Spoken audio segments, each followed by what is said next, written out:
Assalamualaikum warahmatullahi wabarakatuh. Alhamdulillahilladzi arsala rasulahu bil huda wa dinil haqq liyudhhirahu 'alad din kullihi walau karihal musyrikun.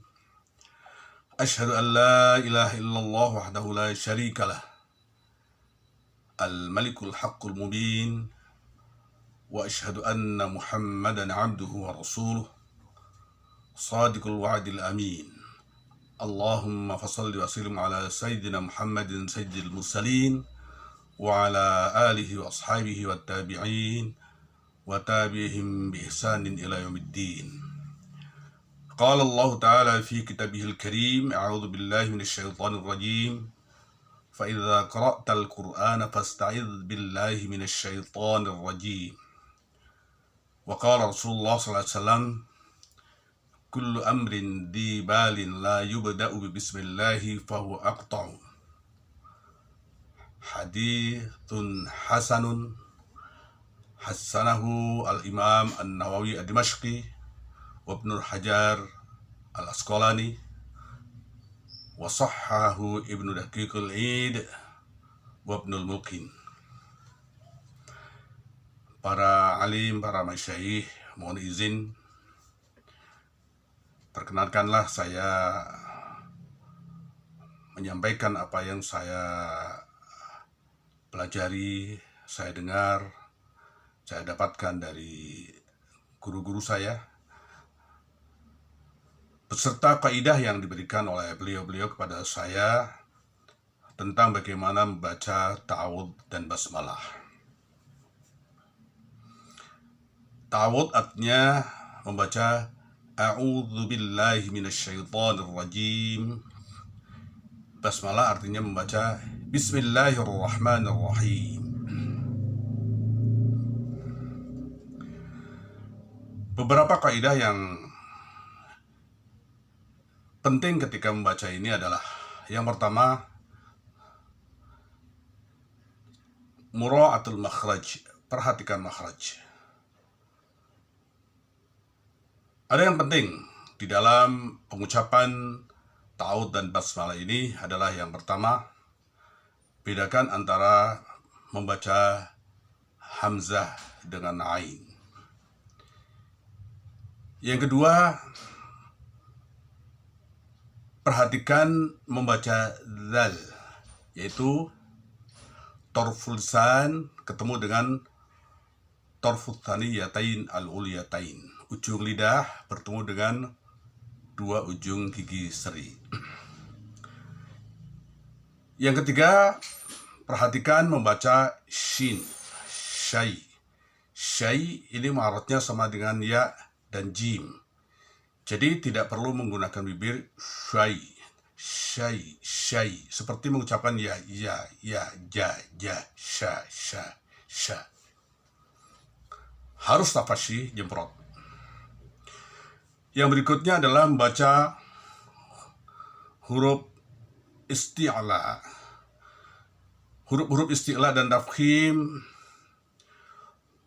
menurut beliau-beliau berdasarkan kitab Nihayah lil Qaulil Mufid halaman 20, kita bisa melihat wa minha ay wa min umuril muharramat dhammus syafatain inda nutqi bil hurufil mufakhamati al maftuhati liqasdil mubalaghah.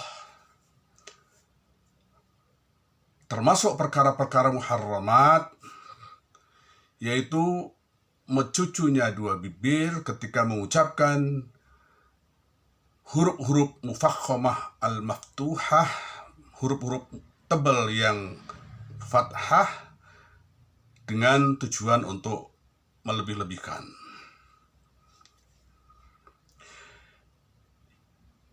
Yang berikutnya adalah perhatikan ketika mengucapkan ra. Ra, Al-Quran itu beda dengan ra bahasa Indonesia, di mana ra Indonesia itu getarannya banyak. Tapi kalau ra baik ketika tafkhim maupun tarqiq, getarannya sedikit. Bahkan ketika bertasydid, maka wa akhfi takriron idza tusyaddadu, sebagaimana di matan Al-Jazariyah. Hendaklah kamu sembunyikan getarannya ra ketika ra itu bertasydid. Maka ketika mengucapkan ra harus hati-hati, jangan sampai sama sekali hilang getarannya menjadi ghain Ar-Rahman seperti orang cadel, atau bahkan menjadi ta Ar-Rahman, Ar-Rahman, itu semuanya salah. Yang berikutnya adalah perhatikan membaca huruf-huruf jahar. Sebagaimana biasa kalau orang Jawa seperti saya ini aslinya mengucapkan huruf-huruf tertentu itu kecampur dengan keluarnya nafas. Terutama adalah ba, da, ja, ya. Bismillah, bismillah, keluar nafas. Harusnya bismillah, bismillah, tidak keluar nafas. Baik. Kaidah yang berikutnya yang harus diperhatikan adalah huruf-huruf ikhwah harus mengalir sampai huruf berikutnya. Seperti misalnya ha, bismillahirrahmanirrahim. Jangan sampai rah, bismillahirrahman, bismillahirrahman, berhenti, ada jeda. Maka huruf-huruf rikhwah yang bersifat mengalir, jarjun nafas, jarjus saut inda nutki biha, maka huruf-huruf itu ketika sukun dia harus dibaca tetap mengalir sampai ketemu dengan huruf berikutnya, bismillahirrahmanirrahim. Yang kedua yang harus diperhatikan adalah itmamul harakat. Itmamul harakat artinya menyempurnakan harakat. Di mana kita kenal ada 3 harakat plus sukun. Yang pertama adalah harakat dhammah. Perhatikan, tidak ada bunyi O dalam Al-Quranul Karim. O, ya. Yang ada adalah dhammah, A atau O, A, ketika fathah, ketika mat didahului huruf tafkhim menjadi O, qala, soma. Dan yang ketiga adalah harokat kasroh, I. Maka dhammah ini tidak akan sempurna kecuali harus dengan mencucu, maju. Bitaqaddumis syafatain, ya, maju ke depan. Dhammus syafatain. Ad-dhammah ay dhammus syafatain wa la yakmulu dhammu illa bi dhammis syafatain. Ya. A'udzu. Yang kedua adalah fathah. Fathah artinya adalah fathul fak atau taba'udul fak, menjauhkan geraham, ya. Kenapa enggak gigi saja? Menjauhkan gigi boleh, menjauhkan gigi, tapi kalau yang sudah ompong kan nggak bisa, ya. Jadi ini para ulama udah lebih cerdik di dalam membuat satu kalimat, bukan taba'udus sin, ya. Nanti kalau yang ompong bagaimana? Taba'udul fak, ya. Fathan wasaton, ya. Fathahnya orang Arab itu sedang-sedang saja, ya. Tidak terlalu berlebih, tidak bunyi seperti orang Malaysia. Anda dari mana? Dari Malaysia, ya. Atau orang Jakarta, Imalah. Dari mana Tuhan? Dari Jakarta, ya. Tapi Jakarta, tidak usah, ya. Jakarta, ya. Jakarta tidak boleh, Jakarta tidak boleh, Jakarta juga. Itu namanya mubalaghah. Itu menurut guru saya. Adapun yang lain mengajarkan anak-anak supaya belajar mangap dulu biar nanti kalau didiskon menjadi lebih kecil, monggo. Yang penting ketika nanti baca Al-Quran harus sudah benar, yaitu fathan wasaton, fathah yang sedang. Baik. Jadi fathah harus terbuka mulutnya, tabaudul fak, menjauhnya geraham ini, ya, geraham ini. Kemudian kalau kasrah harus sampai ini tengah lidah.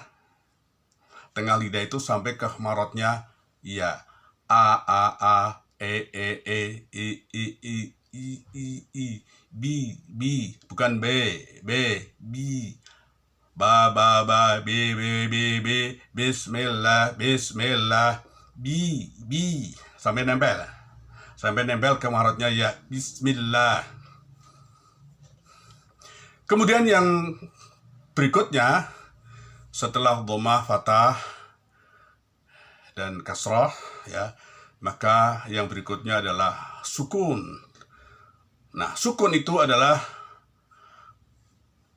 kembalinya posisi alat suara ke asalnya makhraj. Ya. Kalau alat suaranya bibir, berarti bibir itu kembali ke asalnya makhraj. Kalau alat suaranya itu lisan, lidah, maka kembali ke asalnya makhraj. Ya. Jadi kalau misalnya sin, bismillahi, maka ketika sin sukun itu diperhatikan, nomor satu adalah kembali ke asal makhrajnya sin, yaitu ujung lidah dengan ujung dua gigi seri bawah atau bagian tengah gigi seri atas. Perhatikan tadi, karena sin bersifat rikhwah, maka dia harus mengalir sampai huruf berikutnya, yaitu mim. Bismillah, tidak boleh bismillah. Kemudian ciri khas daripada huruf yang sukun itu adalah karena dia rujuk kepada huruf aslinya, maka dia albas, datar. Ada, aqla. Bukan tidak usah. Cukup kembali ke asal. Bismillah, bukan bis, tidak usah. Bismillah. Perhatikan, jadi kembali rujuk ke mahrotnya. Kemudian yang perlu diperhatikan adalah semua huruf hijaiyah, huruf Al-Quran itu tidak ada yang menggunakan bibir, kecuali hanya 4, yaitu mim, ba, fa, dan waw. Dan ketika waw sukun, maka waw ini mulutnya harus maju. A'udzu billahi. Kaidah yang berikutnya adalah mat tabi'i. Mat tabi'i itu dihitung 2, seperti keterangan Syekh Ibnu Hajar Al-Asqalani ketika menjelaskan hadis tentang bacaan Rasulullah ketika membaca Al-Fatihah. Beliau mengatakan bahwa yang disebut mat itu membaca panjang double daripada lamanya huruf yang awal. Jadi kalau fa'ala, fala, kataba, kaba, maka temponya adalah sesuai dengan kecepatan bacaan huruf yang dibaca awal. Karena itu membaca bismillah, lafaz Allah, lafzul jalalah, apakah itu dianggap sebagai isim jamid atau isim mustaq. Yang penting bacaannya adalah 2 alif. Mohon maaf, bukan 2 alif. 2 harokat. Nah, 2 harokat. Bismillahirrahmanirrahim. Bismillahirrahmanirrahim. Jangan sampai lebih dari 2 harokat. Bismillahirrahmanirrahim. Berarti kepanjangan. Tapi ini semua sesuai dengan huruf awalnya, kecepatannya seberapa, maka matopi itu 2 kali lipat dari kecepatan awal. Baik. Kemudian tadi tentang membaca ro itu sudah kita terangkan. Huruf-huruf isti'la itu semua tidak dengan majunya 2 bibir, ya. Karena huruf-huruf hijaiyah itu yang memakai bibir hanya 4, yaitu mim, ba, fa, dan waw, ya. Dan huruf yang bibirnya maju hanya waw, ya. Termasuk ro. Ro bisanya tebal adalah dengan irtifa'u aqsal lisan ilal hanakil a'la, terangkatnya pangkal lidah ke langit-langit atas. Ar-Rahman, Ar-Rahman, Ar-Rahman, Ar-Rahim, Ar-Rahim. Perhatikan, tadi sudah disebutkan wa akhfi takriran idza tushaddadu, harus disembunyikan getarannya ketika bertasydid, tapi jangan sampai hilang menjadi ghain Ar-Rahman seperti orang cadel. Jangan menjadi suara yang syiddah menjadi Ar-Rahman. Tidak boleh, ya. Semuanya tidak boleh. Semua huruf-huruf termasuk huruf toha. Perhatikan, tadi sudah diingatkan tidak ada huruf O di dalam Al-Quran. Toha, tidak ada. Toha, yang ada adalah Toha. Toha, a'udzu billahi minasyaitonir rajim. Bismillahirrahmanirrahim. Ayo diulang. A'udzu billahi minasyaitonir rajim. Bismillahirrahmanirrahim. A'udzu, boleh a'udzu, ya. Dua-duanya boleh, karena ini dal adalah termasuk huruf-huruf torfiyah. Huruf-huruf torfiyah, yang penting jangan sampai berlebihan terlalu mundur bibirnya. Kalau menurut kitab Taisir Rahman, maka kalau ada huruf yang berharokat dhammah berturut-turut, maka la buddha istimraruhu ila akhiril lafaz, ila akhiril kalimah. Apabila ada huruf-huruf yang berharokat dhammah berturut-turut, maka agar diperhatikan, dijaga posisi mulut agar tetap dalam posisi dhammah. Kecuali huruf torfiyah, maka silahkan membaca sekedarnya saja, jangan berlebihan. A'udzu billah, a'udzu billah. Membaca a'udzu billah juga tidak apa-apa. Apa sebab? Karena yang namanya isti'la dan istifal tidak ditentukan dari bibir, tapi ditentukan oleh pangkal lidah. Contohnya, silakan Anda lihat surat Isra ayat 20 dan surat Isra 57. Dua-duanya berharokat dhammah. Yang satu istifal, mahdzura dan mahdzura. Kalau dhammah itu dianggap menjadi istilah, maka mahdzura tidak akan pernah bisa menjadi istifal. Demikian, mohon maaf, mungkin ada perbedaan pendapat, tapi perbedaan pendapat insya Allah menjadi rahmat bagi kita, menjadi kekayaan keilmuan kita, dan kita bisa mengkaji lebih dalam, bisa mempertanyakan lagi, rujuk pada kitab-kitab, mudzakarotun, mudarasatun, mutala'ah, muhafadzatun, mubahathatun, muraja'ah. Aqulu qouli hadza fastaghfirullah li wa lakum wa li jami'il muslimin wal muslimat fastaghfiruhu innahu huwal ghafurur rahim. Wallahul muwaffiq ila aqwamit thariq. Wassalamu alaikum warahmatullahi wabarakatuh.